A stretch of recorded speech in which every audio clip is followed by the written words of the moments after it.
Hi everyone, good evening. कैसे हो आप लोग? उम्मीद करती हूँ आप सभी बहुत अच्छे होंगे। तो गाइस, अभी इवनिंग का टाइम है और आज मैं बहुत ही ज़रूरी टॉपिक आप सबके साथ शेयर करने वाली हूँ और उसी पे मेरा वीडियो भी है। तो ये इवनिंग का टाइम है और मैं आ गई हूँ डिनर की तैयारी करने के लिए। तो आज का जो मेरा टॉपिक है वो ये है कि हम जो मम्मीज़ होते हैं ना, वो कितनी मुश्किल से जो है डिनर बनाते हैं।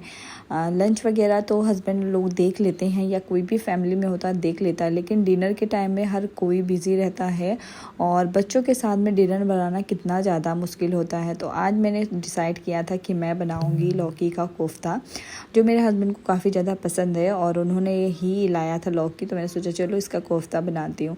लेकिन आज सच बताऊँ ना, तो जितना मैंने आपके साथ शेयर किया है उसका 4 गुना मैं परेशान हुई हूँ। मतलब बहुत ज़्यादा मेरे बच्चे ने परेशान किया है और बच्चों की भी गलती नहीं होती, क्योंकि बच्चे अकेले होते हैं और जब आप किचन में बिज़ी होते हो ना, तो वो भी देखने के लिए आते हैं कि मम्मी आज इतना ज़्यादा बिज़ी क्यों हैं। नॉर्मली मैं जब भी खाना बनाती हूँ ना, तो अपने बच्चे को देखती रहती हूँ या उसके साथ में ही रहती हूँ और आती जाती रहती हूँ। लेकिन अभी जो आज मैं डिनर बना रही थी ना, इस चक्कर में मेरा बच्चा काफ़ी ज़्यादा परेशान हुआ है एंड उसने भी मुझे परेशान किया है।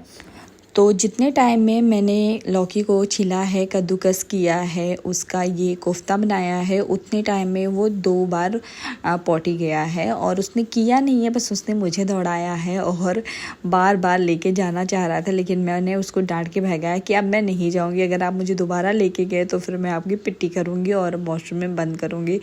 तो वो मान गया है एंड यहाँ पे वही मैं फिर से मुझसे कह रहा था कि मुझे प्लीज़ लेके चलो मामा। तो मैंने सोचा हो सकता है आज उसने पॉटी नहीं की है, हो सकता है उसको आई हो। लेकिन ये रहता ना कि थोड़ा सा गुस्सा भी आ जाता है जब आप बार बार दौड़ते हो और एक तो आपके दिमाग में इतनी सारी चीज़ें हैं, किचन में इतने सारे काम हैं और ऊपर से बच्चा परेशान कर रहा हो ना, तो ये स्वाभाविक सी चीज़ है कि आपको भी गुस्सा आ जाता है। तो अभी मैं उसको पॉटी करा के ले आई थी, उसने किया नहीं है, लेकिन फिर से मैं उसको लेके आ गई थी और फिर मैंने उसको दे दिया है थोड़े से काजू खाने के लिए, क्योंकि थोड़ा सा बिजी रहेगा और मुझे मेरा काम करने देगा। तो यहाँ पे मैं कोफ्ते जो है तल रही थी और ये एक तो हो गए थे और जैसे ही कोफ्ते हुए ना, फिर से वो आया किचन में और मुझसे बोल रहा है कि मम्मा मुझे भूख लगी है, मुझे पकौड़े दे दो। तो फिर मैंने उसको पकौड़े दिए हैं। तो फिर से वो लेके गया खाने के लिए और वो जब तक खाएगा ना थोड़ा बहुत, तब तक वो वहाँ पे शांत रहेगा। वापस से वो फिर आएगा मेरे पास और फिर से मुझे तंग करेगा। किचन में रखना कोई बड़ी बात नहीं है, लेकिन किचन में रखने से कितना खतरा है आप सबको पता है, कितनी सारी प्रॉब्लम्स हो सकती हैं। और मुझे सच बताऊँ तो बहुत ज़्यादा डर लगता है। सबको लगता है ना, बस हम लोग हस्बैंड लोगों को अक्सर ये लगता है कि हम लोग घर पे आए ऑफिस से तो बस खाना बना बनाया रेडी हमें मिले, लेकिन कितनी मुश्किलों से हम लोग बनाते हैं ना, ये हमें पता होता है। किचन में रखो बच्चे को तो भी डर लगा रहता है और अगर किचन से बाहर बच्चा है, आप किचन में बिज़ी हो, तब भी आपको डर लगा रहता है कि बच्चा अकेला है, कहीं गिर ना गया हो, कहीं फंस ना गया हो। अगर 2 मिनट तक उसकी आवाज़ नहीं आती है ना, तो मैं दौड़ के जाती हूँ सारा काम छोड़ के कि वो ऐसा तो नहीं कहीं फंसा हो, आवाज़ ना निकल रही हो, कोई प्रॉब्लम तो ना हो। और किसी दिन अगर मैंने गलती से बालकनी का डोर ओपन रखा तो वो कभी कभी ना बिना बताए बालकनी में भी चला जाता है। तो ये सारी चीज़ों के साथ में हम लोग सफ़र कर रहे होते हैं और उसके साथ में डिनर बनाते हैं, तो कभी कभी ना डिनर अच्छा भी बनता है, कभी कभी नहीं भी अच्छा बनता। वो सारी चीज़ें भी हमें फेस करनी पड़ती है। तो अभी जो है कुछ बर्तन थे एक्स्ट्रा, दूध वाले थे, क्योंकि अभी दूध आना है और अभी 8 बजे का टाइम हो रहा था। तो मैंने सोचा चलो फटाफट से मैं दूध के बर्तन भी लगे हाथ धुल लेती हूँ, नहीं तो दूध वाले भैया भी आ जाएंगे और फिर एक भी बर्तन खाली नहीं, मैं किस में दूध लूँगी। तो मैंने फटाफट से ये सारे बर्तन जो एक्स्ट्रा थे मैंने उसको क्लीन कर दिया है एंड साथ में सिंक भी मैं साफ़ कर देती हूँ, क्योंकि जैसे कुछ भी फंसा ना फिर सिंक पूरा फंस जाता है।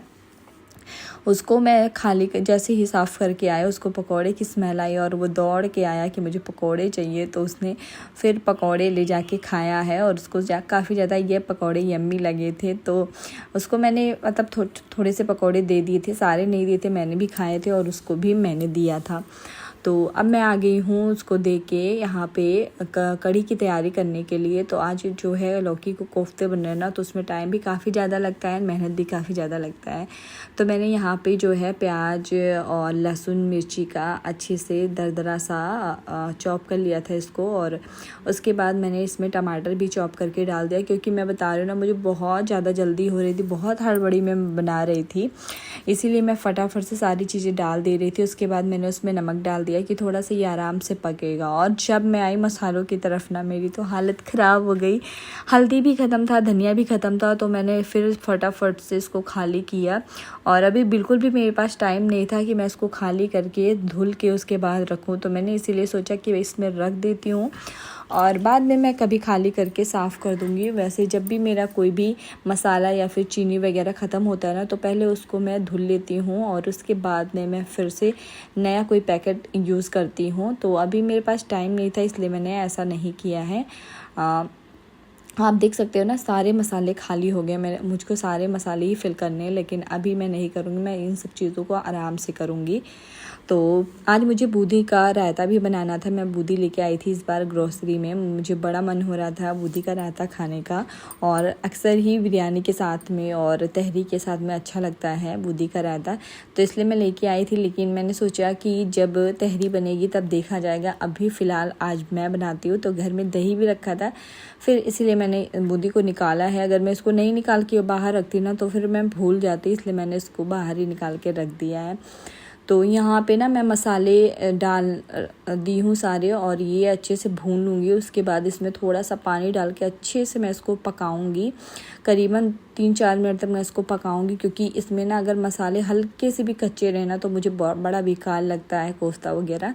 वैसे कोफ्ता मुझे कम पसंद आता है, लेकिन हस्बैंड को पसंद है, इसलिए मुझे भी खाना ही पड़ता है। तो बस मैंने पानी डाल दिया था, पानी डाल के अच्छे से पकाया है। साथ ही साथ में मैंने चावल भी रख दिया है गैस, क्योंकि मुझे पता है हस्बैंड का आने का टाइम हो गया है, और अगर चावल थोड़ा सा भी जल्दबाजी में बनता है ना तो वो प्रॉपर पकता नहीं है, इसलिए मैंने इसको रख दिया है। और अभी मुझे रोटियां भी बनानी है, लेकिन फ़िलहाल मैं जो है कोफ्ते बनने के लिए रख दूँगी, उसके बाद मैं आटे की तैयारी करूँगी। तो किचन के काम साथ साथ होते रहते हैं, घर भी देखना पड़ता है, बच्चे को भी देखना पड़ता है, और सारी ड्यूटीज़ करनी पड़ती है, बेडरूम क्लीन करना पड़ता है शाम को, तो बहुत सारे काम होते हैं। मैंने उन सारे कामों को अभी ऐड नहीं किया है, मैंने बस किचन की ड्यूटी जो होती है ना उसको ऐड किया है कि कैसे बच्चे के साथ में किचन में रहूं और कैसे सारी चीज़ों को मैनेज करूं, कैसे डिनर को प्रिपेयर करूं। तो मेरी तरह बहुत सारी ऐसी मम्मीज़ होंगी जो मुझसे रिलेट कर सकती होंगी, क्योंकि अकेले खाना बनाना, बच्चे को संभालना बहुत मुश्किल होता है, और कभी कभी तो ऐसा हो जाता है कि खाना बन भी नहीं पाता है, हस्बैंड आ जाते हैं। तो ये चीज़ें भी मैंने फेस करी हैं, लेकिन अब मैं कोशिश करती हूँ कि हस्बैंड के आने से पहले मैं अपने सारे काम फिनिश कर दूँ, ताकि हम आराम से खाना बैठ के खा सके साथ में। नहीं तो ऐसा होता था, वो आते थे, फिर बनता था, उसके बाद फिर मैं उनको दे देती थी और फिर मैं सबसे बाद में खाती थी। तो अब ऐसा नहीं होता है, मैं अपने काम कोशिश करती हूँ कि समय से पहले कर लूँ, और आराम से भी होता रहता है, एक एक काम मैं करती रहती हूँ।